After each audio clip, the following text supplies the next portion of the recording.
Nice to have you on board. Welcome to the Sunday night Facebook Live. Nice to have you on board. A little different tonight. She bought a fancy little light here I'm not quite used to.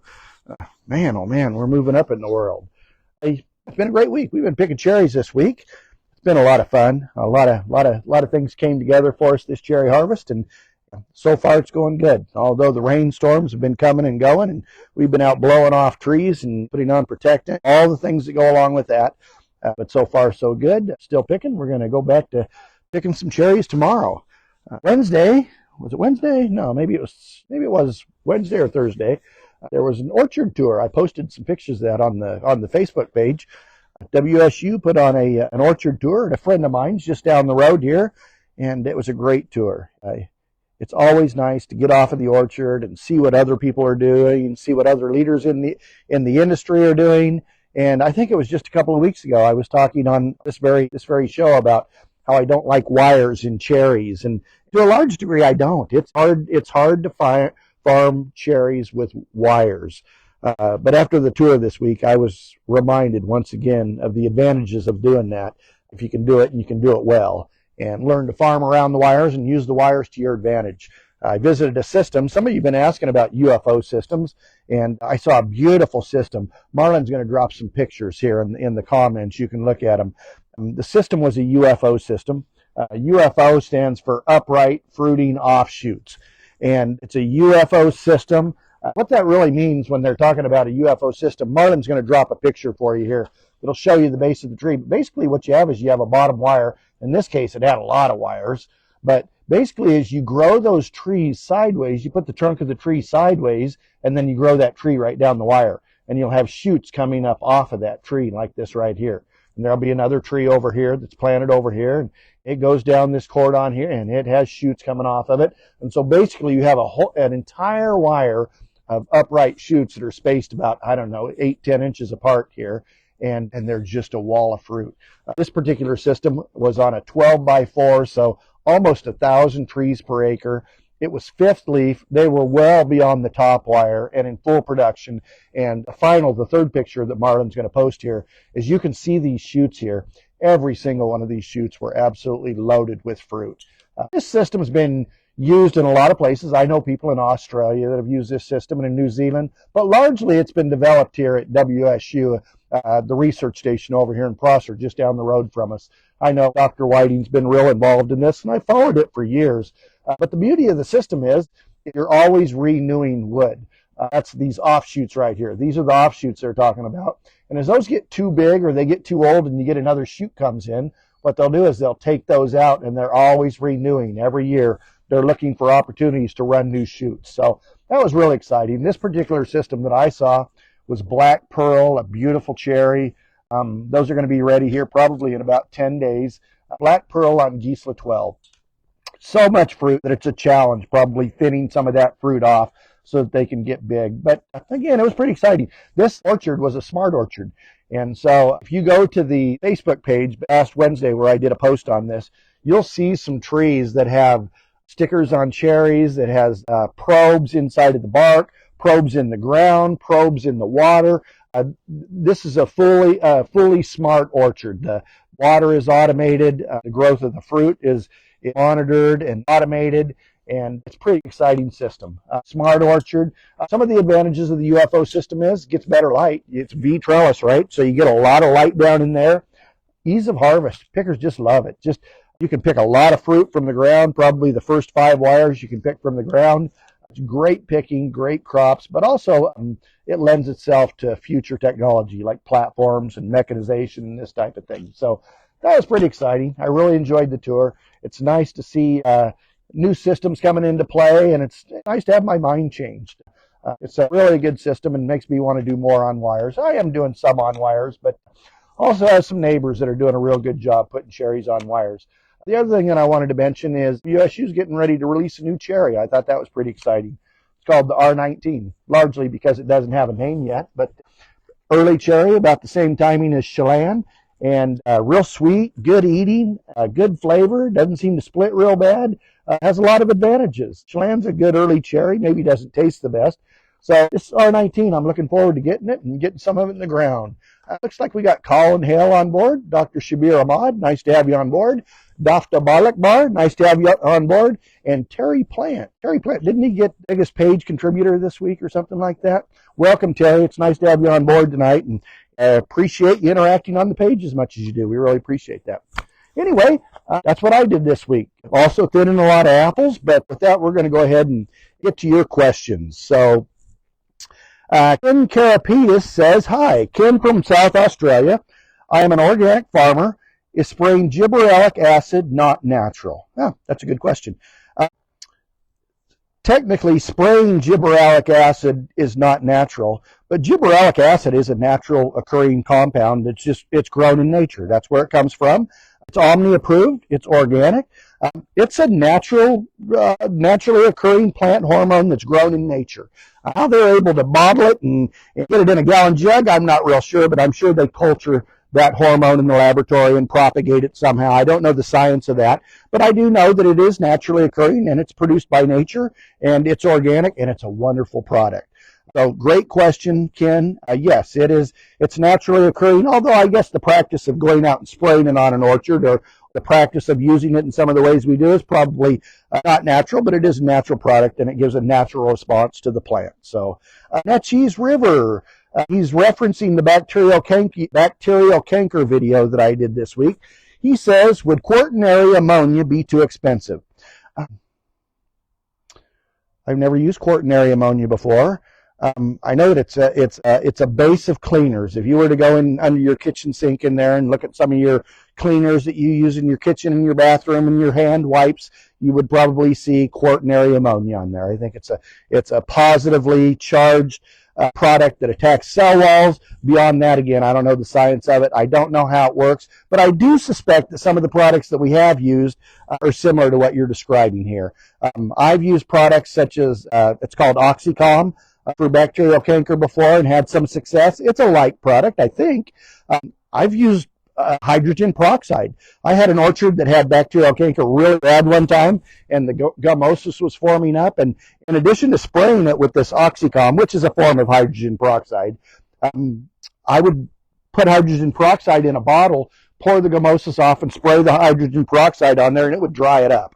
So it's possible. Is it too expensive? I don't know. Gotten peroxide and some of these other products developed and produced in bulk to where it's practical to buy them. So I suspect it may be, although I can't speak to it specifically because I've never actually used quaternary ammonia that I know of. But in understanding what the product is a little bit, it's possible that it may work.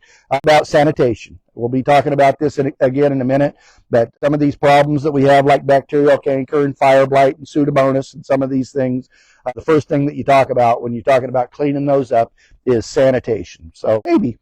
D-Mode, he has two questions. Bird control last resort, spraying sugar water on cherries. His question is about sugar water. I think this may have come up as a question before. Somebody might have asked me, have I used sugar before as a bird deterrent? And the short answer is yes.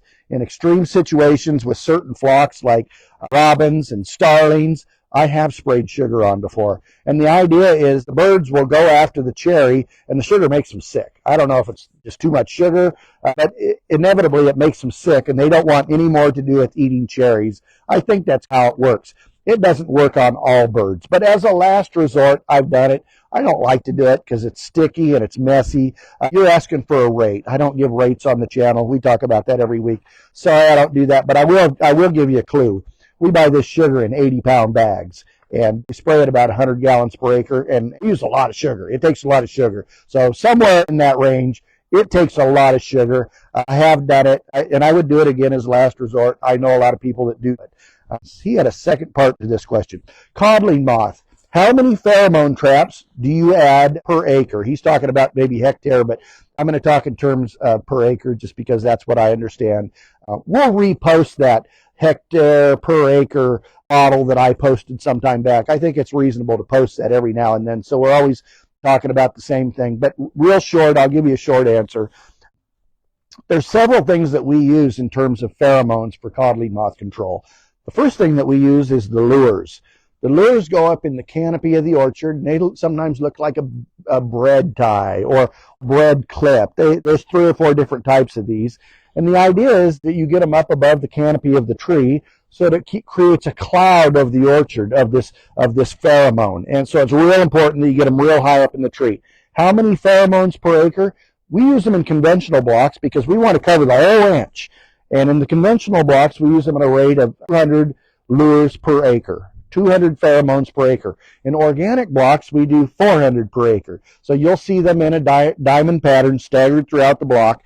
Conventional blocks, 200 per acre. Organic blocks, we use 400 per acre. But your question specifically says traps, so I suspect you're talking about monitoring traps. Monitoring traps, we would normally have 1 monitoring trap per 10-acre block. We would have a monitoring trap. We also have puffers in the orchard that puff pheromone in extreme cases where we need just a little more, maybe on a prevailing border, and we might put maybe 2 or 3 puffers per acre, and those are usually on the borders only. Finally, in extreme cases, I've actually trapped codling moth before and use these bucket traps. They're just little bucket traps that you hang. Gosh, I forget the weight on those. It's either 10 or 20 traps per acre. And what you do is in the trap, you put mineral oil. You fill it up with a little bit of mineral oil. And then I think it's apple cider vinegar is the attractant. And then you put a lure in there, and you can actually just trap those and clean it out and change that mineral oil every week, and that you can be real effective in trapping. So that's the different things that we use. We use the pheromones that provide a canopy above the tree. We use puffers. We use traps to tell us how many are out there, and sometimes those are electronic. They're electronic traps with cameras now that they're using. Maybe we'll talk about that a little later. And then finally, there are traps that are used in organic fields and extreme situations. We've actually trapped them. So we actually do 4 different forms of pheromones or lures in codling moth control. And then, of course, it's real important that you follow that model of the flights. We're probably in the middle of a flight right now, and it'll peak out here in another 3 weeks, and it'll dry up for a little bit. And then the summer, as we get into the middle of summer, we'll get another peak that'll come up.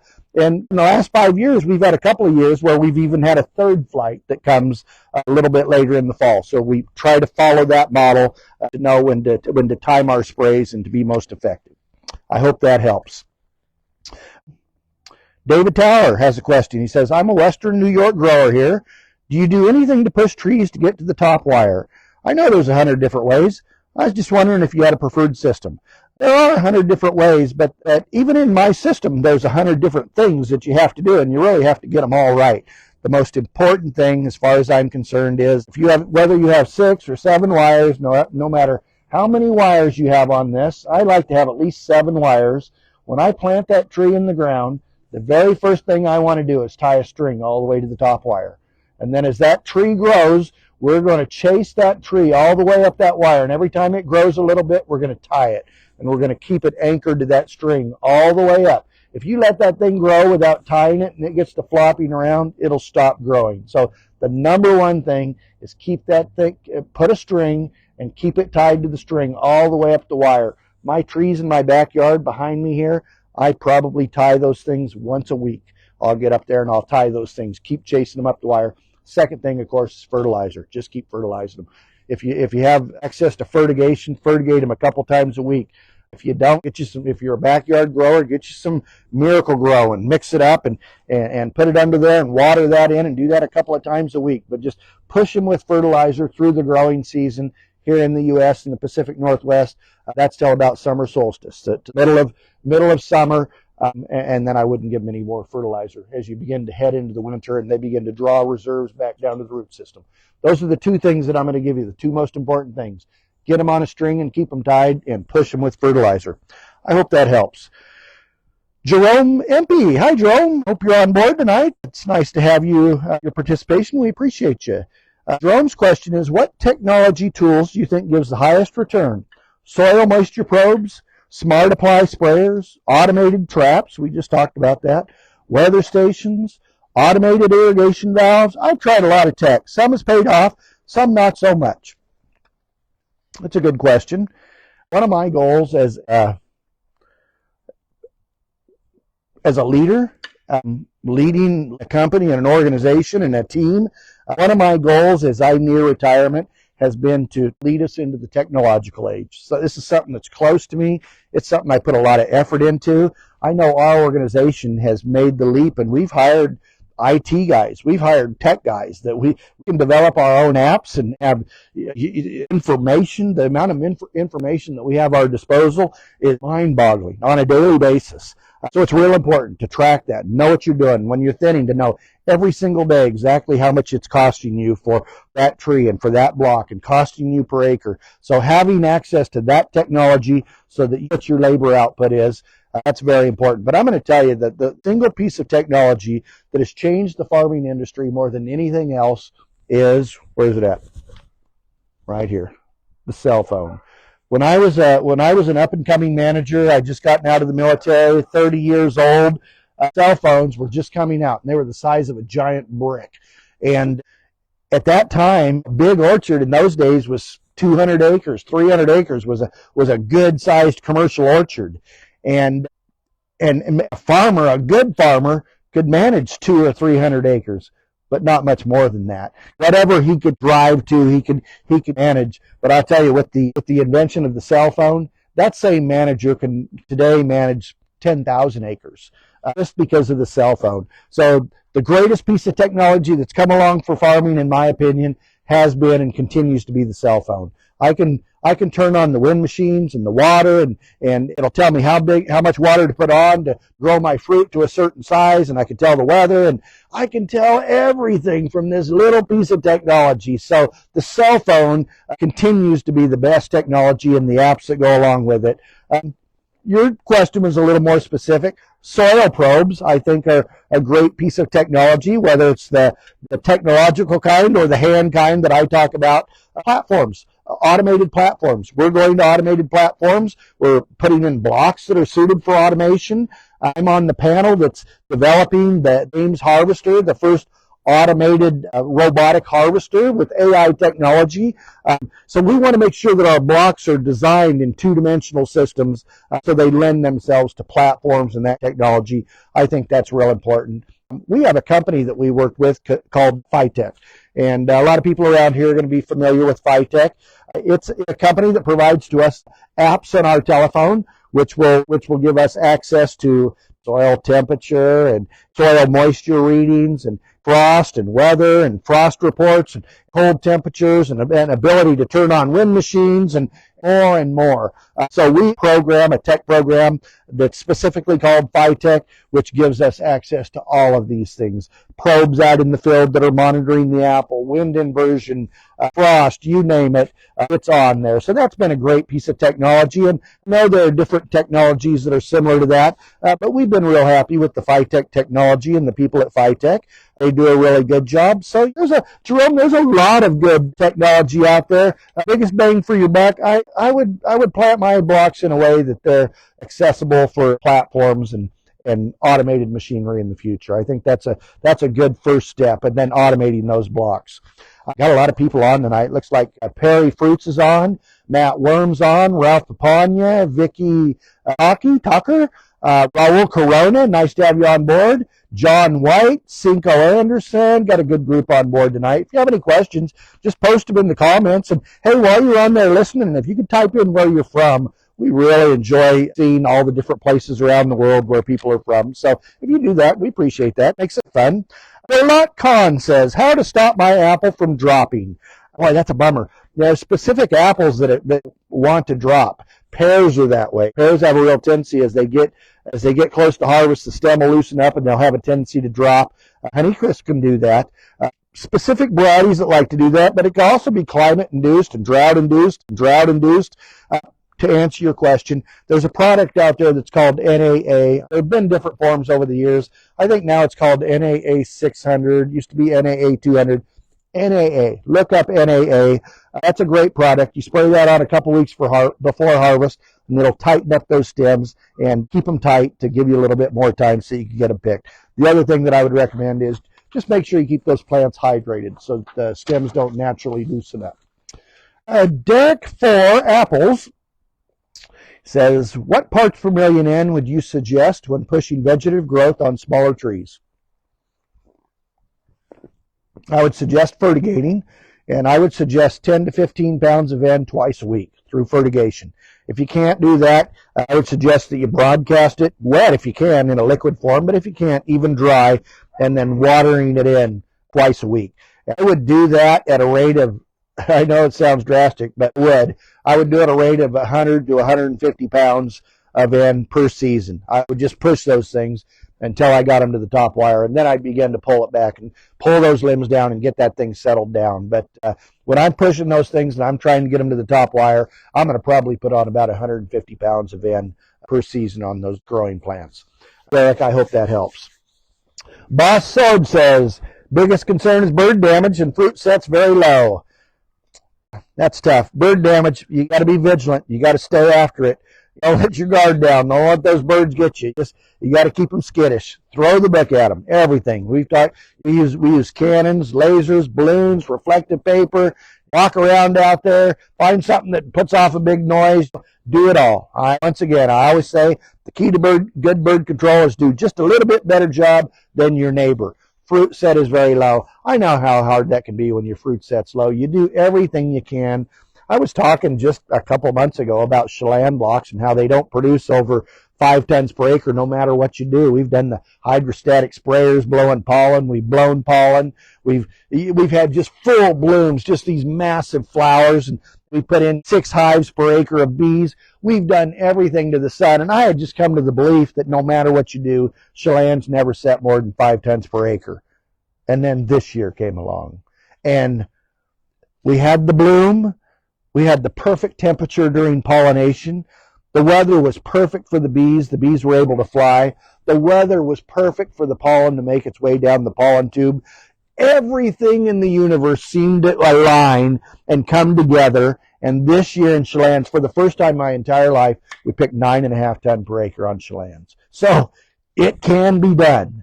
Well, I've had a lot of years of 2 ton and 2.5 ton per acre on Chelan's, and it's just so disappointing. I know how you feel, but I want to encourage you today that it can be done. All those things can come together, and the universe can align. It can be done. So don't give up hope. You just got to do all of the above. Put plenty of hives out there. Make sure you got plenty of pollinizers. Just be vigilant. I hope that helps. Sorry to hear about that. Rick Wanera says, video thin fruit early. He's talking about one of the thinning videos, I think. He says, does it matter if you have to keep your tree small, 9 to 10 feet, and 4 to 5 feet wide? The branches are espalier. He's got them on a vertical trellis. Each side open vase stacked. Okay. Every year my trees are around this height. He's 4 to 5 feet. 4 plum trees, Avos date, plum, apples, Fuji's, peepers, apricots, mandarin trees. Does it matter if you have to keep your tree small? I guess that's the question. 9 to 10 feet. 9 to 10 feet is not and 4 to 5 feet wide. That's not a small tree. That's a pretty normal tree. We grow them a lot smaller than that here. The question is, are you filling space? How far apart are they? And are you filling space? So in that acre, how much time does it take you to fill that space? That's why we plant trees at 2,000 trees to the acre. So that we can fill the space of each acre as quickly as we possibly can and begin to get a return on our investment. That's why we plant them close. But you can plant them wider, just bear in mind it's going to take you longer to come into full production because you have to fill that same space of an acre. So, but that's a good space. 9 to 10 feet high, that's a good height for a high-intensity orchard. 4 to 5 feet wide, nothing wrong with that. Espalier system, that's a great system to get it done, Rick. So, sounds like a good system. Send us a picture if you get a chance. Amit Roach, grower concerns, shot hole disease. There's a couple shot holes. There's shot hole borer. That's one kind, and that's a little borer that gets in the wood and it drills in and it drills these half-inch holes and spray for those. But the best thing you can do is make sure you don't have any piles of firewood, of cherry wood or pear wood or apple wood laying around your orchards, because they will nest in those and they'll lay eggs in those and they'll hatch and they'll just infest your orchard. So once again, sanitation, you want to clean that up for the shot hole borer. I don't think you're talking about shot hole borer, though. I think you're talking about shot hole disease and corneum blight. Once again, it's sanitation. It's the same things that we've been talking about with bacterial canker, Pseudomonas, fire blight. It's the same thing. You want to sanitation. Keep that old nasty wood out of the orchard. Get it out of there. If you see it, cut it out. During that cold period, if you could switch away from sprinklers and overheads and go to drip irrigation, that's good. Fungicides aren't going to cure a branch that's already infected, but it should prevent new branches from becoming infected. So there's some great fungicides out there. And depending on your area, I've talked a lot about recently about how copper no longer works in Washington State, but I don't know about where you come from. Maybe you haven't overused copper, and copper might be a good viable treatment for you. Lime sulfur might be a viable treatment.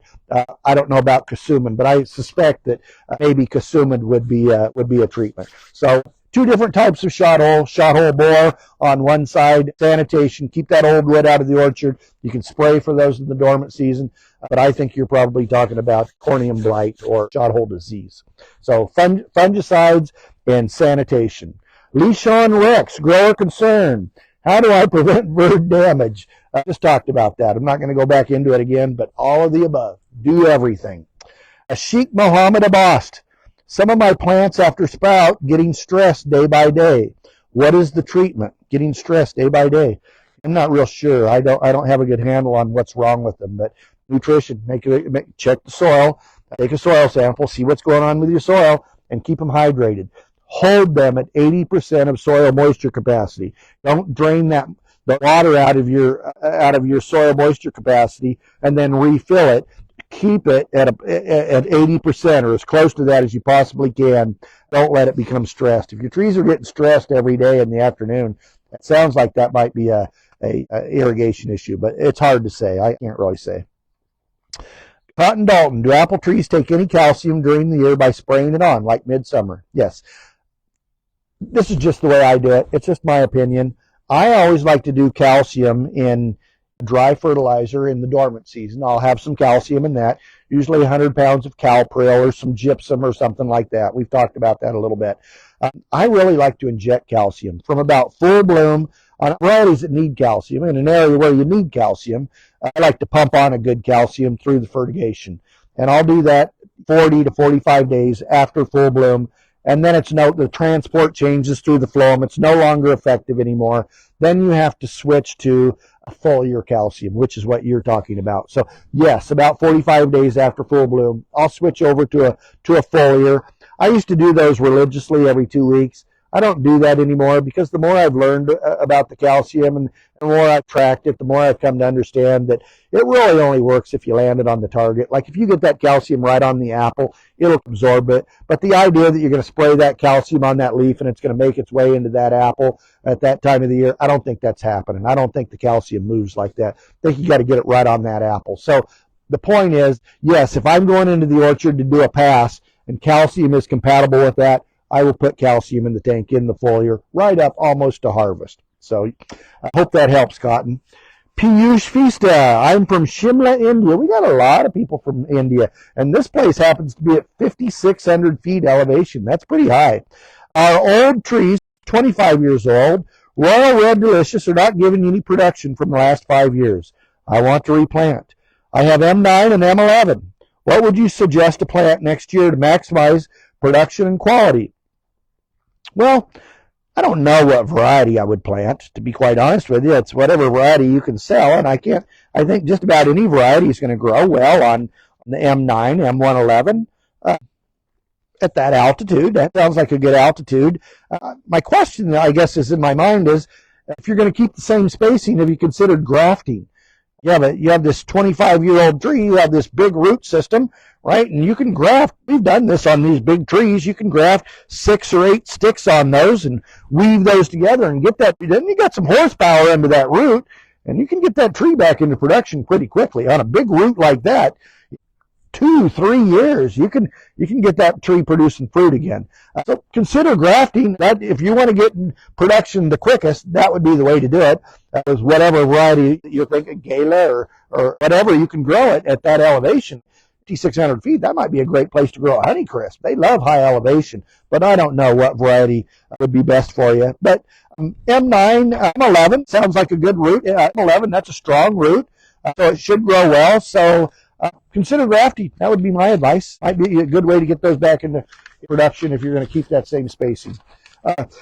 Grant Valverde is on. Raj Kishore, Aaron Post, Sharon Reshi, and Ryan Ritty. Welcome. Sounds like we got a good group on tonight. So if you have any questions, put them in those comments. Marlon's going to be, I got to stack it up over here. So, Anil Shandil, how to stop gumming in cherry trees. Well, the gumming in the cherry trees, that's in essence, that's bacterial canker. It's Pseudomonas. An old cherry tree, it's not a big deal. I've been around cherry trees since I was just a little boy, and old trees have always had those big knots of gummosis on it. It's natural. You get a virus in that tree, and there's some bacterial canker, and it'll live within that tree, and you can grow it through it. A younger tree, it's quite a bit harder. It really stresses them out, and I have trees as we speak that are literally collapsing, shutting down from bacterial canker, and you have to go just yank those out of there and get them out of the block. How to stop it in the cherry trees?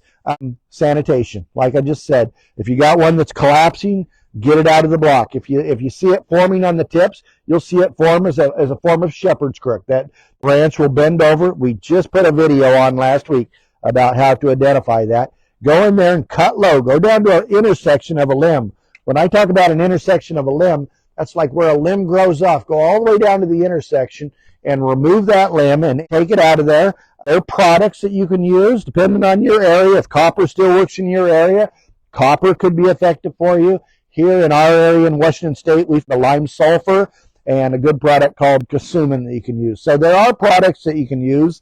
And again, this is not a proven product, but I've used forms of hydrogen peroxide before, pulled off the canker, sprayed it on the wound, sanitized it, cleaned it up, and I've seen those trees healed up. So several ways to get that. The main thing is don't get it in the first place. And the way to not get it in the first place is bacterial canker likes cold weather. It moves similar to fire blight, but it likes cold weather. So it will move in that cold dormant period if you have moisture.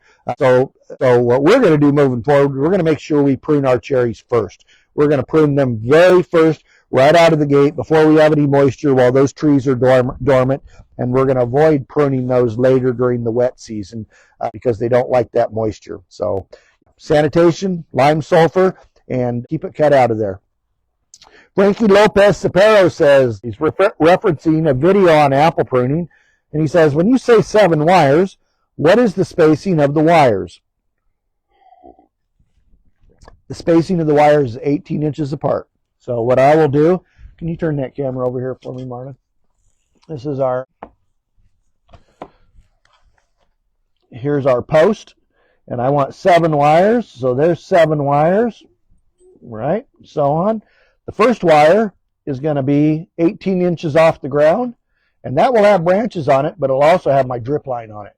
So, and then every 18 inches after that will be another wire. So every 18 inches is the short answer to your question. First one's 18 inches off the ground. That's where your drip line goes and your bottom wire. So it could be 7 wires, could be 8 wires. Gowan Gani says, what's the best training system in cherry Gisela 5 rootstock? Oh, I don't know the best training system. I've seen those very successful, on a 2-liter system. I've seen them on a 3-liter system, alternated in the row. So in other words, 2 on this side, 1 on this side, and then you alternate 2 and 1, right? So you get maximum sunlight. Seen them very successful on a central liter system. Again, I'm just going to be real honest with you, Gallon. I haven't had great luck with the Gisela 5 rootstock. I always try to be positive, but I'm not bullish on Gisela 5. It's just very precocious. It just produces a lot of fruit. My best recommendation is you can do just about any training system you'd like to do, whether it's central liter or open base or a 2-liter system, or even get them on a wire. The key to those Gisela 5s is you got to thin those flowers. When those things bloom and they have thousands and thousands of flowers, you got to get in there and get some of those flowers off, or learn to spray them with ATS and burn them off or something. I think the key to growing big cherries on a Gisela 5 system, you got to get some of those flowers off of there. You got to thin them early. So that's my best advice. Sir, what is the best treatment for root rot? Root rot is Phytophthora. It's a root disease. The best treatment for root rot really goes hand in hand with different root systems. Somebody mentioned the 111.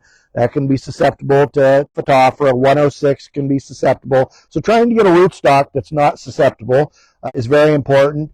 Trees don't like wet feet, so don't want oversaturated soil. I always say that we like to be at 80% of soil moisture capacity, not 100%. Picture a sponge filled 100% of the way up. We don't want that. We want that sponge. We want that soil at about 80%. Trees don't like to have wet feet or oversaturated roots, so avoid that.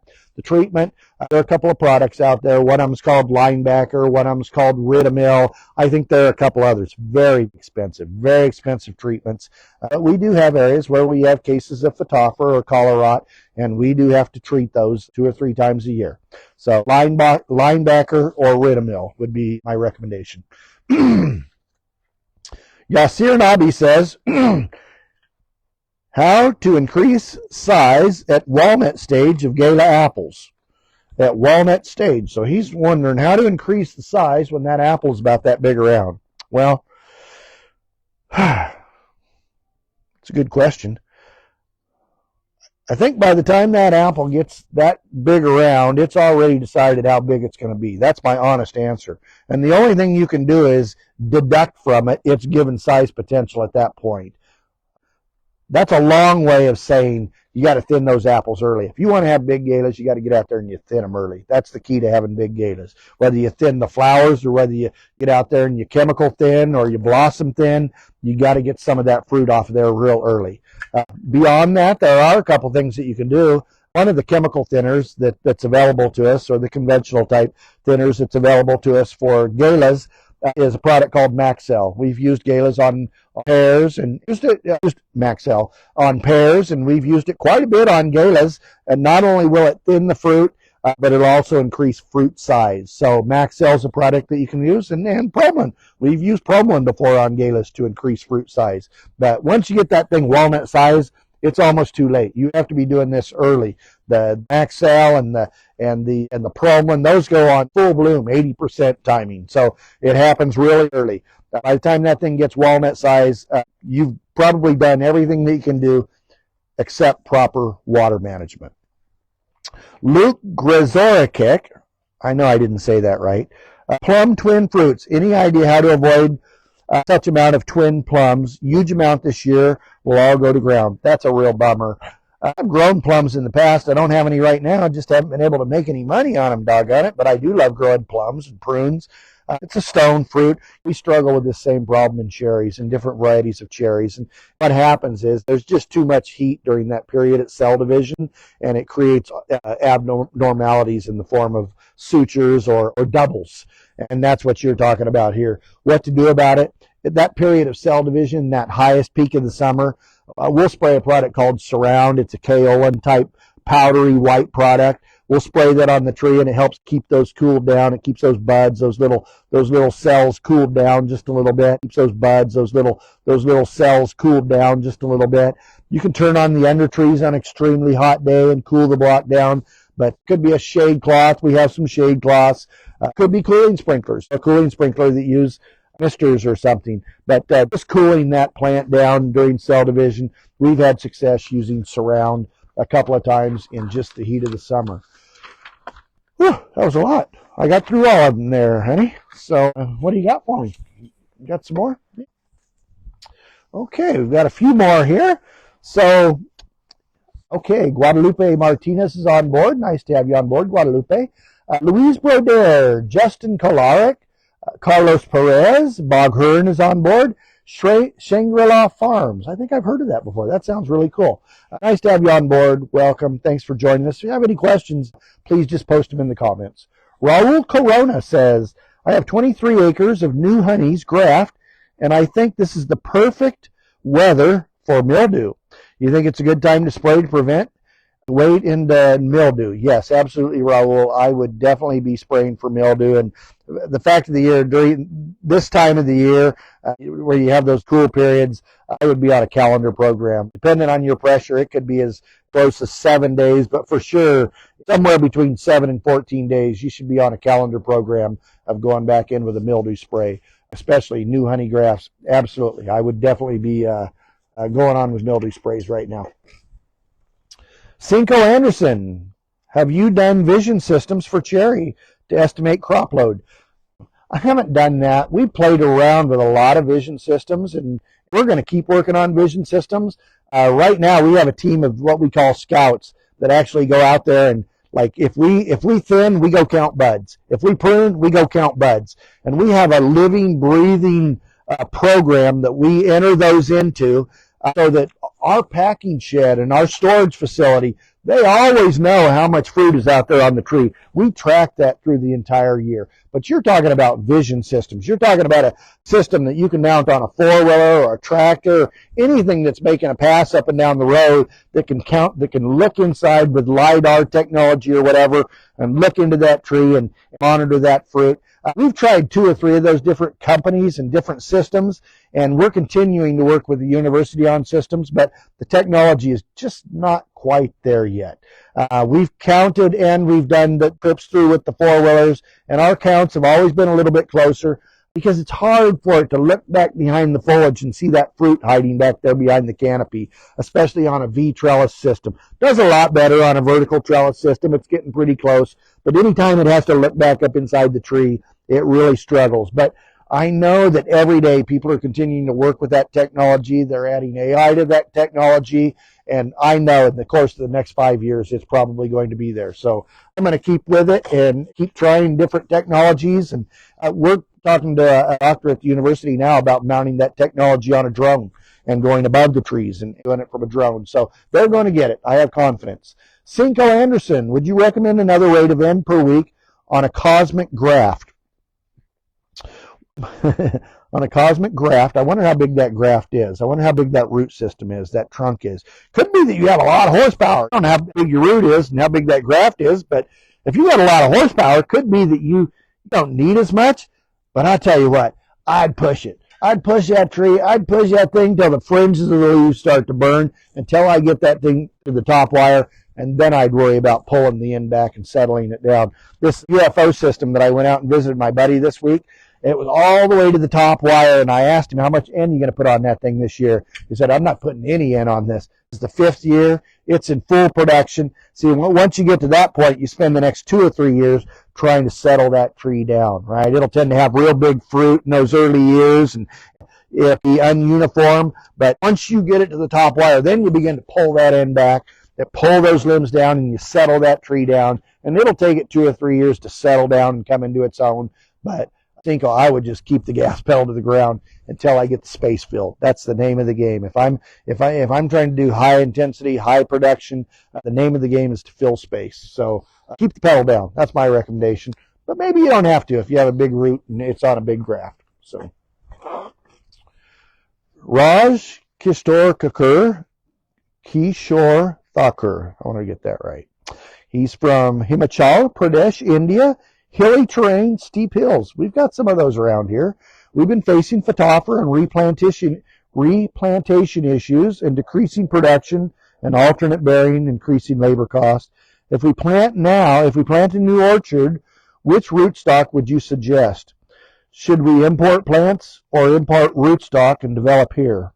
Boy, that is a good question. If you can import rootstock, the rootstock is so important. You're on hilly terrain, steep hills. You got phytophthora issues, decreasing production.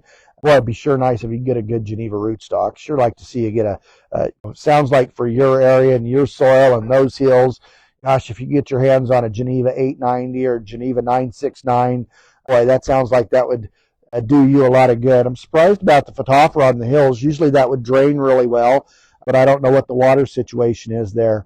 Alternate bearing, we've spent a lot of time talking about alternate bearing thin early. You got to get that fruit off early to make sure that you return well the next year. So work on blossom thinning, lime sulfur for blossom thinning, work on chemical thinning. I've got a lot of videos posted on this. I spent a lot of time on this. So please go back to the school, the SKOOL, and there's a lot of videos in there about how you can score those trees, how you can how you can thin early in order to decrease that alternate bearing and scoring. There's a whole host of tools in the tool bag there that I hope you'll take advantage of. But your question specifically is, should I import a specific variety or rootstock? Well, it sounds like you already have variety. So if you can get some good wood off of that, good scion wood off of that, and get a good rootstock in, that might be your best bet.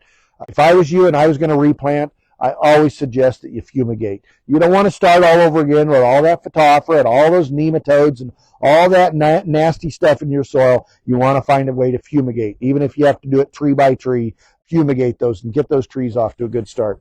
I hope that helps. Aaron Post, I have a question about getting or starting rootstocks and then grafting to it. Getting or starting rootstocks and then grafting to it. We've done that a lot. Aaron, we've planted, I haven't done it in the last 10 years. Oh, there's Aaron again. Okay. How do you start rootstocks for grafting? I'd like to start my trees from nothing to full orchard. I have never done that, and I don't like seedling rootstocks, Aaron. I would really suggest that you buy rootstocks.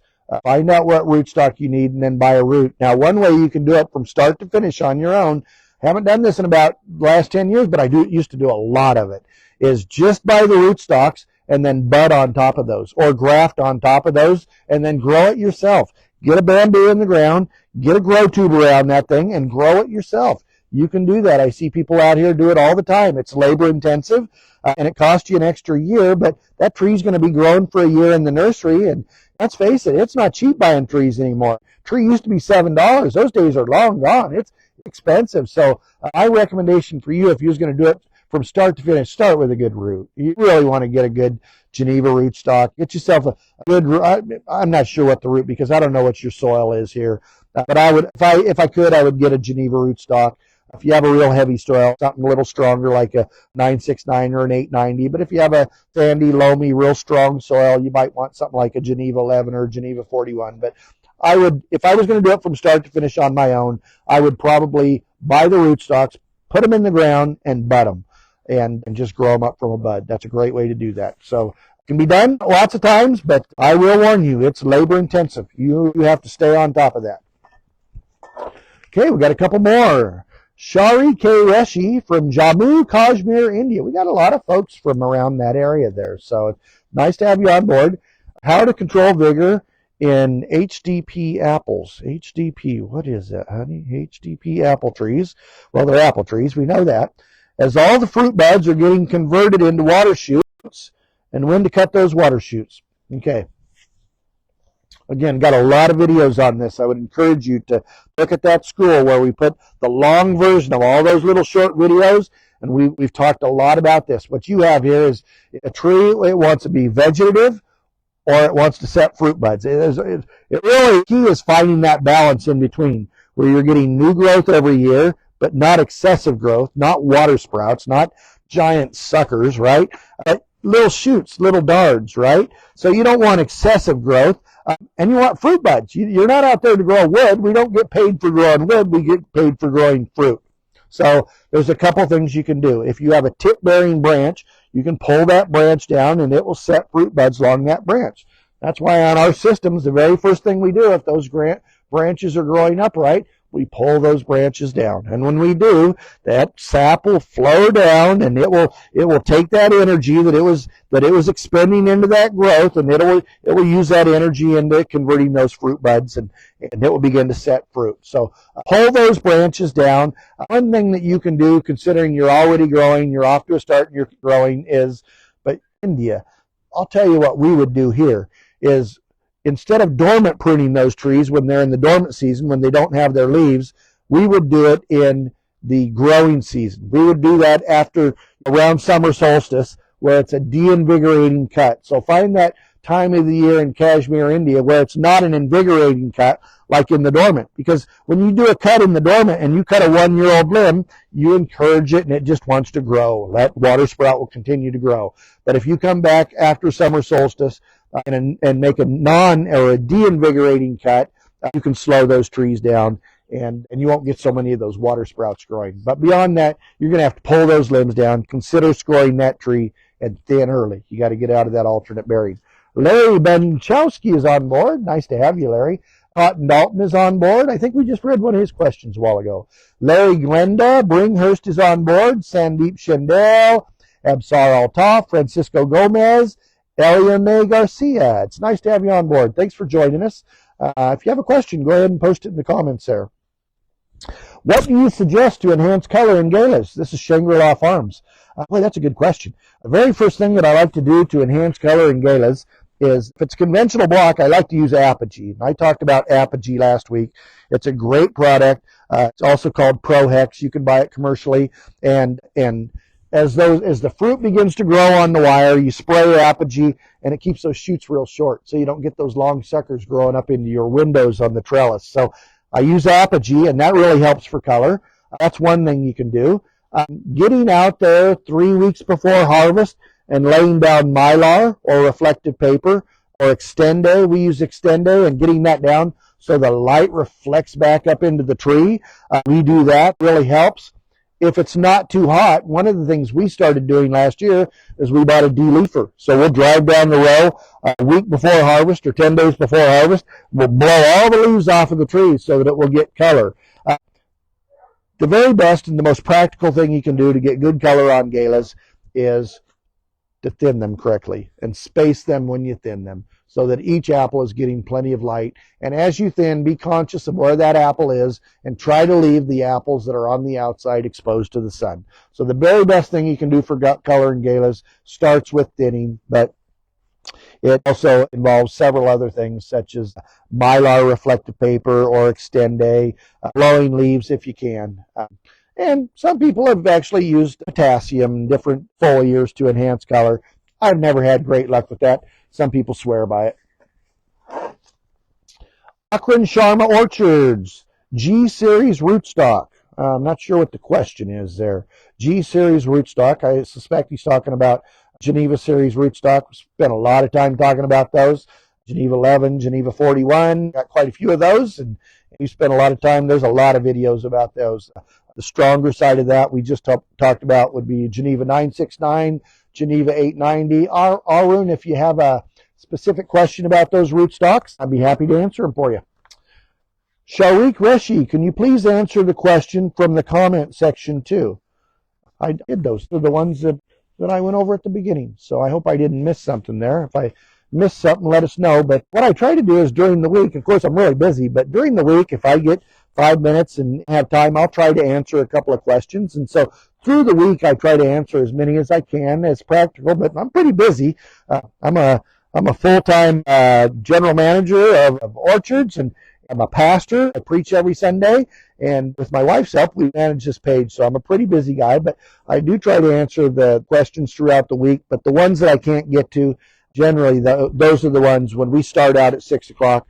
We answer those on Sunday nights right out of the gate. So we've done that. But if I missed one, please post it and we'll try to get to it. Carlos Perez, best way to get rid of ground squirrels. We do have ground squirrels in some places. The best way to get rid of ground squirrels, boy, I don't really want to say. Whatever it takes. You can trap them, and I don't know. Carlos, why don't you tell us the best way to get rid of those ground squirrels? Hey, that's all I've got. Marlon, do we have anything else? Oh, we have more. Oh, my goodness. Okay. Oh, my goodness. Oh, I thought I was almost finished here. Okay. Oh, lots of questions tonight. That's great. Usually this takes about an hour on Sunday night, but I'm really happy about the participation. We've got a lot of questions here. This question's an easy one. I'll answer this real fast. Absar Altaf said, which system is better, V-trellis or vertical one in terms of production? V-trellis. It's not even close. Vertical trellis, I love it, and you can get good production on a vertical trellis, but there's no question you will get much better production on a V-trellis. 2 walls of fruit in that same amount of space. Boy, we've seen great production on V-trellis. I love V-trellis. Grant Valverde, trying to do apples in the southeast. I know varieties are key with low chill hours. That's cool. Back in the southeast. I wonder where that would be in the southeast. Okay, would that be like North Carolina or or key with low chill hours. That would be the issue. Although California is able to grow apples and cherries and tree fruits successfully, and they have very low chill hours. And I've lived 6 years in North Carolina, and I know they get a winter season. So I don't know the answer to that, but that's pretty neat. I wonder where you are. Raj Kishore Thakur, what hormone to use for feather formation in grafted whip rootstock? I think that GA3 works. Gibberellum. Other people might have something that they use, but that's what I've used in the past. What I like to do is notch right above a bud, about a half inch above a bud, and put a little bit of Promelin or GA3 on there, Gibberellum, and with a little bit of paint in it, and I can get limbs right where I want them on the wires, get them to come right on the wires. So I've used Gibberellum, but that's all I've used. But I'm sure nurseries have superior products and know a lot more about it than I do, and there's a lot of nurseries on this page. So if you can help us out, please comment. Sandeep Chandel says, how much growth per year per plant is perfect for M9 trees? How much growth per year per plant? 3 or 4 feet. I want them to go 3 or 4 feet. I want to get there. If it's 11 feet or 12 feet to the top of that wire, I want to get it done in 3 years. So 3 to 4 feet is what I would consider good growth. Nick Williams, backyard tree update video. Okay. What did you do for all the water sprouts going straight up? Do you go back to the main branch, or you go back to a second bud? I go back to a second bud. And if you want to stop those and set a terminal bud so that it doesn't just keep growing, wait till after summer solstice, Nick. So in other words, what you're talking about is, here's my tree coming up, and it's coming off of the wire here, and here's these branches, and they have a tendency to grow real tall, and we're wanting to keep them short like this, right? So what I would do is choose a short one to start with, something about pencil length. But when you get out about the middle of July, come in there and do a de-invigorating cut those off. And if they're super strong, if they're competitive, just remove them. But if they're pencil sized, then cut them off at about 4 inches or 2 or 3 buds, and that'll be a nice little fruiting surface for you for next year. So that as a summer cut. Your question is second buds. I'd leave 3 or 4 buds on those. Give yourself some options. Watson Minto, which rootstock is better than G5 for intensive planting? Better than G5. I suspect you're talking about Gisela 5. You're probably talking about cherries. Which is better than G5? Okay, I'm going to assume you're talking about cherries, and I'm going to assume you're talking about Gisela, not a Geneva. G5. I think you're talking about a Gisela 5. What's better, Gisela 6 or Gisela 12 is the superior rootstock. There's some Crimps 14 rootstocks that are pretty good rootstocks out there. I like Gisela 6 and Gisela 12. That would be my recommendation. Nate Babu Babe, can I mix gibberellic acid with calcium chloride dehydrate to spray on apples? If yes, what will be its benefits? It's possible, Nate Rabu, that you could do that. I wouldn't do it, and I'm not going to recommend you do it. You got to be real careful about what you mix calcium with or anything else. And gibberellic acid, that's such an important spray. The timing of that is so important. You want to get the temperature right on that. You want to have good 80 degrees. You want that timing to be right. Is it possible to do some chelated form of calcium with it? Maybe, but I'm not recommended. I would stay away from it and do it in 2 applications. Lala Thakur, second year envy. Wonderful. Do you summer prune envy too? I do. We have envy that are organic and conventional. And on the conventional, I really like to use the apogee that I've been talking about so that I don't have to summer prune. I'll come in there at pink just as soon as those buds start pushing, just the minute they start pushing, even at pink stage, and I'll start spraying with apogee, and I'll keep them short. Those leaves will be so close together, I'll keep them about that short so that I don't have to summer prune them. But if it's an organic block, or for some reason they get away from it and the apogee is not effective, and I have to come in and do summer pruning, yes, I will, but I want to do a de-invigorating cut, so I'm going to go out to about the middle of July after summer solstice and do that. Glad to see that you have envy. I love envy. That's a great tree. It's grower friendly. Second year, you'll get a few apples off of those things in the second year. So that's a great new apple that's club variety, and we've got quite a few of those, and it's a fun apple to grow. It's a great apple. Frankie Lopez Sapero, when talking about a feathered tree, also add, what is a feathered tree? Oh, okay. When he's talking about a feathered tree, what we're talking about is the branches on the tree. Are we back over here? So if this is the tree, right here. This is the trunk, right? I sometimes call this would be the trunk, right? And I call this the column. This is the part that we're going to tie up that string and get to the top wire. That's the column. I always like to have about 10 or 12 apples right on the column. But when we talk about a feathered tree, we're talking about these beautiful branches that grow off of that tree. Those are called, see how that looks like a feather? We call those the feathers. And then a structured system, in a formal system, we're going to have wires on here, and we're going to pull those down on the wire. We're going to pull them down flat and fruit them. So that's what we mean by a feathered tree. It's just those branches that come off of that. That's our feathers. So hopefully you get good feathers from a nursery, but you can also get those from notching and promoing. You can select those and pull them down on the wire. So that's all that is. Feathered tree is just the branches that come off of that tree that provide your fruit. I hope that helps, Frankie. Honey, we got a lot of questions tonight. Caleb Followill says, what are your thoughts on tamara cherry on colt rootstock grown on steep leader system, yield, fruit quality issues, etc.? I don't have any tamara cherry, and you're one of several growers that tell me that you have tamara, Caleb, but I don't know anything about that cherry. I haven't had good luck on colt rootstock. That hasn't been it hasn't been consistent for us here. It's just been really hard to set a good consistent crop. But if I had my choice, your question is about the system. What about it grown on a steep leader system yield, fruit quality? I like steep leader tree. Everything I do is a steep leader tree or a 2 liter. I'll either do a 2 liter in a Y or I do a steep leader. So you can get a lot of tonnage on a steep leader. I'm picking 8, 9 tons off a steep leader system right now. I wish I knew more about a tamara cherry. I don't. I'm sorry. I'm not trying to be negative. I'm just not a fan of colt rootstocks. Haven't had good luck with them. But you have what you have. I understand that. Got a lot of, sometimes you have what you have. Marty Van Bree on bird control. What about netting? What about netting? That's a great idea. It's expensive, and I wish I had more netting. We have shade covers, and we have hail protectant, and why not netting? There are some big cherry orchards around here that have gone to the extra expensive netting. Just a matter of cost. But what about netting? That's a great idea. Yes. My backyard trees, I'm going to net them. That's a great idea. Boyacombe Yunez on gibberellic acid. What about apples? When should we spray GA3? You should spray GA3 on apples at about 80% to 100% full bloom. That's the ideal timing. But I'm going to tell you, Boyacombe, the most important thing is temperature. Given the choice between 80 to 100% full bloom and waiting for good weather, plus or minus 2 or 3 days before or after that, I'll go with the good weather every time. So here in our area, we want to have a good 70, 80 degree weather for that gibberellic acid to work. But if you can hit that timing right at about 80 to 100% full bloom and hit those good 70, 80 degree temperatures, you can do a real good job with it. So that's what we do. Terry Plant. Hi, Terry. Nice to have you on board tonight.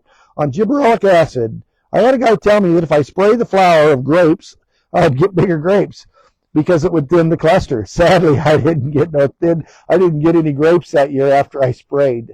I'm laughing because one year I joined a pumpkin contest, a giant pumpkin contest. When that pumpkin came out, I sprayed that bromelain inside that flower. I ended up with about a 600-pound pumpkin.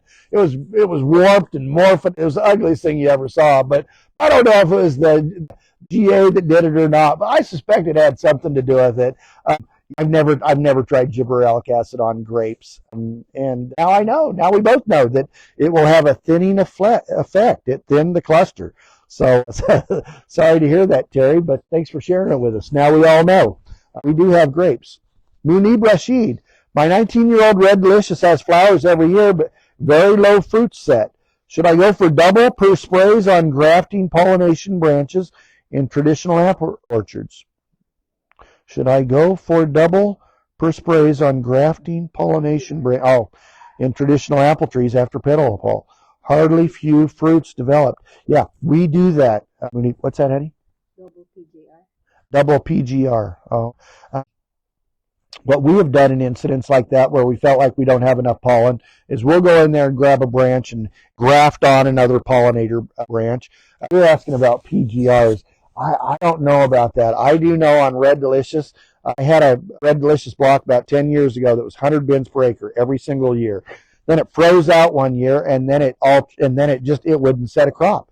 Wouldn't set a crop till about 2 years ago, and now it seems like I have it back into a rhythm. How did we do it? Thinning it. Even in the year that didn't have anything, go in there and thin it.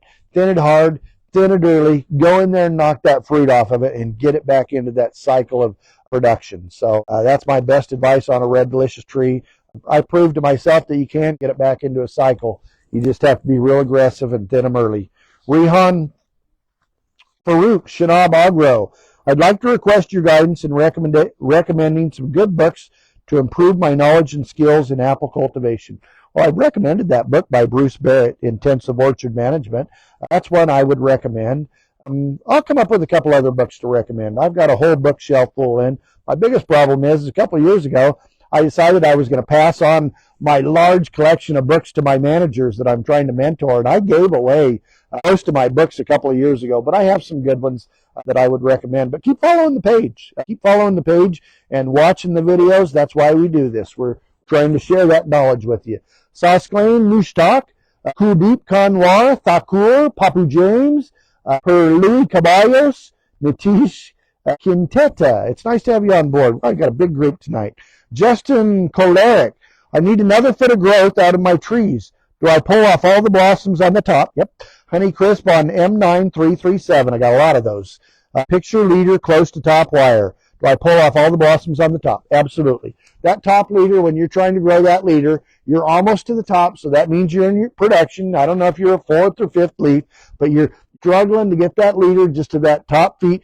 Go down about 1.5 feet below the top of that leader, thin all the apples off, thin all the flowers off, so you concentrate all of that energy into the top. The other thing that you can do is when that thing starts giving you shoots up at the top by that leader, go in there and pinch everything off except the leader. So you focus all that energy into the leader, pinch all those other shoots off, and get that thing to grow. So absolutely, yes, I would do that. Viranda Kanwar, which rootstock is best for Gisela and Krimsk? Krimsk I don't know a lot about. I've grown a few of those. I think that's a Russian rootstock. Krimsk 14, 17, 19. I think it's a good rootstock. I think that up until Gisela's comes along, we were taking a hard look at that. The best rootstock for Gisela is Gisela 6 and Gisela 12, in my opinion. Really like those rootstocks. Best treatment, Yasir Rabi. Best treatment for cholera. We just went over that. Trees don't like wet feet. Be selective about your rootstocks in real wet areas where you have a real heavy soil. Stay away from 106s, 111s. Rootstocks that are prone to cholera, stay away from those. Keep your soil moisture capacity about 80%. You don't want to oversaturate that soil. Make sure you have good drainage. The chemical treatments would be Linebacker and Ridamil are the two that I know of and that I use. So that's my best advice. TJ Singh. Hi, Rob. I'm from Stockton, California. I have an orchard with issue of cherry leaf spot. Do you have an experience how to deal with it? Right now, specifically, we have grafts of royal hazel, predominantly elated, some in corals too, cherry leaf spot. Thank goodness I don't have that, TJ. We don't have cherry leaf spot here and don't really want it. But sorry that you have it. It's nice to hear from a California cherry grower. So Stockton, California. I think that's down in the Lodi Valley. I've done some trips down in that area just looking at cherries. So it'd be nice to visit you someday. We don't have cherry leaf spot, so I wish I could help you. Guzar Ahmad, please mention cherry varieties having good crack resistance and big size. I moved away from some. I could tie it, and I wasn't having much luck with that because of those very reasons. Some that have good size, Coral Champagne. That's a nice big cherry. They'll all split, but it seems to be resistant to splitting. That's a good one. Skina's a good cherry. I like that cherry. Sweetheart is a late cherry that I think is a very good cherry. For a light cherry, a Rainier or Early Robin is a good cherry. But my favorite new cherry that I really like is Coral Champagne. One that I'll mention is not a big cherry. You mentioned big size. Black Pearl doesn't tend to be big size, but I really like that cherry too. Paul Mudasir on Cosmic Crisp. Is it pollinizer? It does take a pollinizer. Cosmic Crisp, use Granny Smith for a pollinizer. We also use Winter Banana, and I think we also have Indian Summer crabapple trees out there. It does need a pollinizer. It needs a lot of pollen. One of the things about Cosmic Crisp is in some areas it can have a tendency to not want to set. and bud density can be an issue. Says, is it tip bearing? I found that if you pull those limbs down, they'll set little darts and set fruits all along those lateral branches. But it does need pollinizers, and it needs a lot of pollen. So make sure you get plenty of pollinizers out there. On a Cosmic Crisp, I would have at least 4%. 4 pollinizers per every 100 trees spiked out into the block. Sandeep Shardy. For Galas in first 3 years, what's the ideal growth per year? We just answered a very similar question. I would say 3 feet. 3 to 4 feet would be fantastic. You want to get it up. You want to be in production by the 3rd leaf. By the 4th leaf, you want to be the top wire. By the 5th leaf, you want to have all that space filled. Sharik Rushi, we've already done bending in these trees. Still, buds do not get converted into water shoots, almost 2 to 3 feet long. 2 to 3 feet long. Wow. You want to cut it out. Cut it out during the time of the year. Again, I don't know your season there, when you're going to want to cut that out. But when it's a de-invigorating cut, you're going to want to get in there if those are too big and cut those out of there. Pull them down. That's the only thing I know to do to take that vigor out of those limbs and get them into production. Be patient. Pull them down. They'll set a terminal bud at cell division, but you got to pull those down and get them into production. That's the key. That's what's going to settle those trees down. Sir, how to control frost injury and delicious variety, sir. How to control frost injury. Frost control. We've got a whole series of videos on frost control that we talked about in the frost season this year. Just under tree sprinklers is a system we use. We have heaters out in the block. You got to keep that temperature above 32 degrees. That's the key. Could be that you need a wind machine. Wind machines that we have here in the Yakima Valley, they rotate around in circles. They do about 10 or 12 acres at a time. And they blow out that cold air. That's how it works. The warm layer of air lies above the cold air.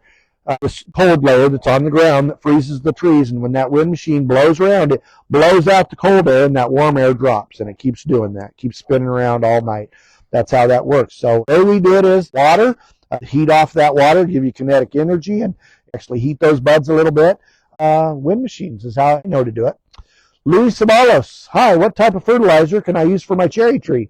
You want to have a good mix with NPK and whatever your soil needs. I don't know if what your pH is, but if you have a high pH, you're going to want to have something in there that'll drive that pH down. Keep it as close to neutral as you possibly can. Probably a little bit of calcium. But in the dormant, I would have a good dry mix that addresses all the needs of my soil, what my soil lacks and what my soil needs. Beyond that, for a cheaper fertilizer, after we've got those on, we'll go to just a cheap UN32 or a CAN 17, some cheap form of N that you can get out there, and just a lot of N every single week is the best thing to get those cherry trees growing. But you got to have that NPK first. You need that potassium for root development. Thing about a cherry tree that you want to realize is that a young cherry tree, even after you harvest the tree, once you pick that fruit and the fruit comes off of the tree is going to give you a new flush of growth in the roots. And that's actually an ideal time. Doesn't work that way in apples. We're trying to shut them down. But in the cherry trees, if you get them off early like we're doing now on those young trees that you're still trying to grow, as soon as that fruit's off, the natural reaction of the tree is it'll give you a little flush of growth. And you can fertilize them at that point and get a little more growth out of those trees even after harvest. So I would recommend doing that.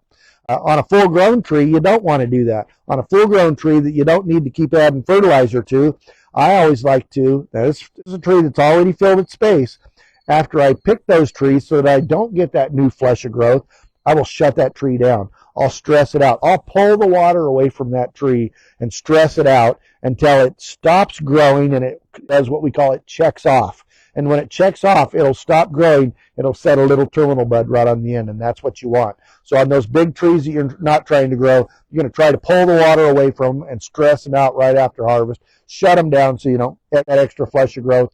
But on a tree that you're trying to grow, you're going to do the opposite. You're going to keep the water going to it. You're going to flush that growth, and you're going to fertilize them again and get a little more growth out of them after harvest. As you have so much experience in Cosmic Crisp, which disease is most annoying in Cosmic Crisp, like Red Delicious have alternary and Gala have powdery mildew? What's the most annoying disease in Cosmic Crisp?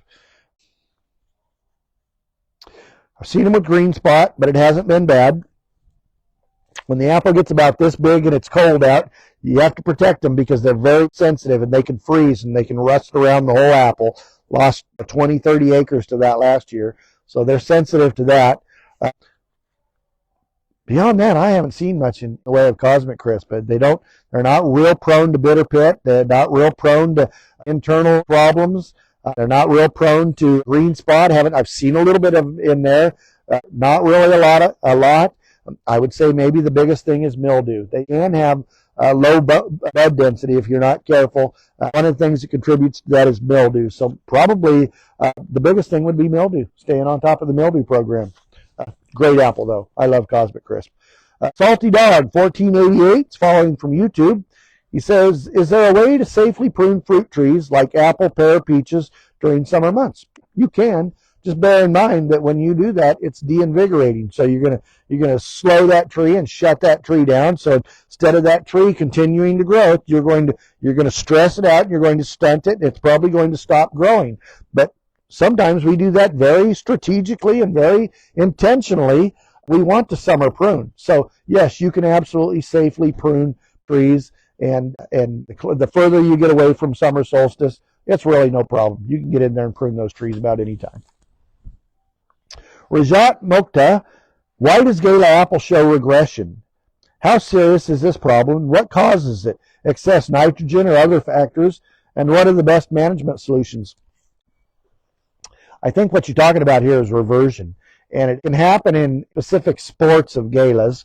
We do see it in Buckeye galas, and what can you do about it? I don't know that there is much you can do about it other than choosing a good sport. I think Buckeye Gala has been a good sport for us, but even in Buckeye, we'll go out in a block and at harvest time, you'll see trees out there that are still green. They're not even close to being ready to harvest. And if you wait 2 or 3 weeks, that apple will probably come along and be ready to pick.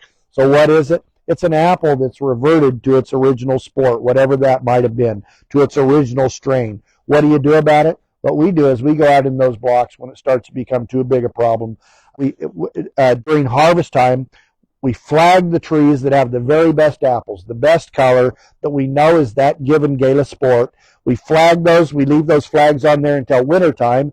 Then in the dormant, we go back on those really good trees that have really good color, and we cut scion wood. We cut grafting wood. We store it over the winter, and then we come back out there in the early spring and we graft those over. We just cut them off, regraft them, and get them back into production. But I think what you see in there, Rayat, is reversion. Very normal and prominent, I would say, in galas. In other words, I see it in galas more than anything else. Raj Kishore Thakur, we're down to the last two here, says, thank you for your suggestion. One more question. I grafted apricot local rootstock. Apricots? Oh, on local rootstock called Chuli. But grafting European apricot varieties on local apricot rootstock, we have some severe bacterial gamosis issues because the rootstock's too close for getting rid of bacterial gamosis and early fruitation. Oh boy. Grafting European rootstock, bacterial gamosis. Boy, oh boy, that's tough. Boy. That's a good situation for starting over, and that's why I made a comment a while ago about fumigating sometimes when you start over. But in this case, it seems like you've grafted over and you've got some bad scion wood and you've got some bacterial canker and gamosis in there. I'm going to give you my best recommendation, and it's not what the university is going to tell you, and I'm not disparaging the university. I love their work and I love working real closely with them, but treat them. Good sanitation, cut it, get it out of there. What's obvious, if that tree begins to collapse on you, just root it out of there as fast as you possibly can. Get it out of the field and burn it. Treat it with copper, lime sulfur, cassumin, whatever products that you have at your disposal. But the advice that I'm going to give you is grow them through it. Push those trees, push them hard, and grow them through it. We have entire orchards of full-grown, full-producing trees, producing 8-9 tons per acre right now, that you can look in the tree and see the bacterial canker oozing out of the tree, and we managed to grow those trees through it and keep them in production. So a tree in a commercial setting these days, it has to be productive. And if it's not productive, you have to lay the axe to the root. It's as simple as that. That's the cold, hard truth of it. So the reality of high-intensity production, or a tree in my backyard for that matter, is it really has to produce, or we have to do something different. So sounds like you're at that point to where you're going to have to do something drastic. Natish Kimteta says, It's recommended here calcium chloride plus ethyl 30 days before harvest. Do you recommend this spray? Up until 2 years ago, yes, I would still recommend the calcium chloride 30 days before harvest, and even up until 2 or 3 weeks before harvest. Yes, I would recommend doing the calcium chloride. It's good for the apple. Ethyl, we've gotten away from that. The reason you would do ethyl is for return bloom. That ethyl's real good. It'll stunt that tree. It'll stress those buds, and it'll help you set buds for next year. So that's for your return bloom. That's why you do that late season ethyl, and even ethyl at thinning time. That's why you would have that Edifon or ethyl in that mix. We don't do it anymore because our buyers don't want ethyl that close to harvest, so we don't do it anymore. We pulled ethyl out of the mix, and we don't do that late season ethyl anymore, but it's only been the last 2 years that we've stopped doing that. But I understand why you would do it. The reason that you would do it is for your return bloom next year. So some of the guys that were asking about that in your area, if you can use ethyl at that 45 days, I would do it 45 days post bloom, I think is the better timing for that. But some of the other guys were asking about their alternation problems. That's something else you can do. You can do that ethyl 45 days post bloom, and it will help you set buds for next year. Okay, last one. Okay, we've got an hour and a half. That's quite a bit longer than what we normally do. So this is going to be the last question, honey. Anish Sombra. Can Cosmic Chris apple grown at a high elevation of 8,200 feet? Wow. Go on M9 rootstock. Our winters can reach temperatures of 3 to 5 degrees Celsius. Soil slightly heavy. Would M9 be suitable, or do you recommend different rootstock for Cosmic? M9 is a good rootstock. 8,200 feet. Wow, that's incredible. We don't grow anything at that type of elevation. I would love to see a picture of that. If you can send us a picture of that. M9, that's a good root. Artie, it's going to be as good a root as any. Would I recommend a different rootstock for Cosmic? I would recommend this soil at 8,200 feet. I'd probably recommend Geneva 890 or Geneva 969. I would probably recommend one of those. But if you have M9, I think that's a good hardy rootstock. It's got some horsepower behind it, and I think it would do real well. Okay, what you got there? Neil Shondell, please name some lime sulfur products. We don't have them here. I'm not trying to be a smart aleck, but the lime sulfur products is just simply lime sulfur.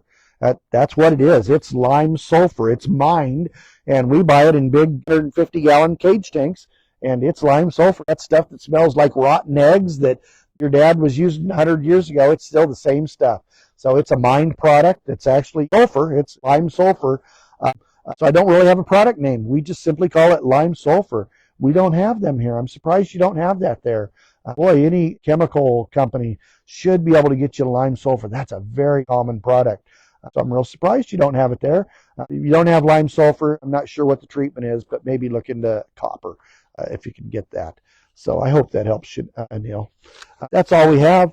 That was fun. Lots of questions.